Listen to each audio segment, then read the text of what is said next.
Hello! Welcome to Drakasan Vlog. Sa ngayon, wala muna tayo sa barko kaya dito muna tayo sa lupa karoon ng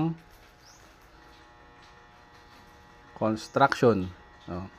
Yan ang aerial construction na ginagawa ngayon dito.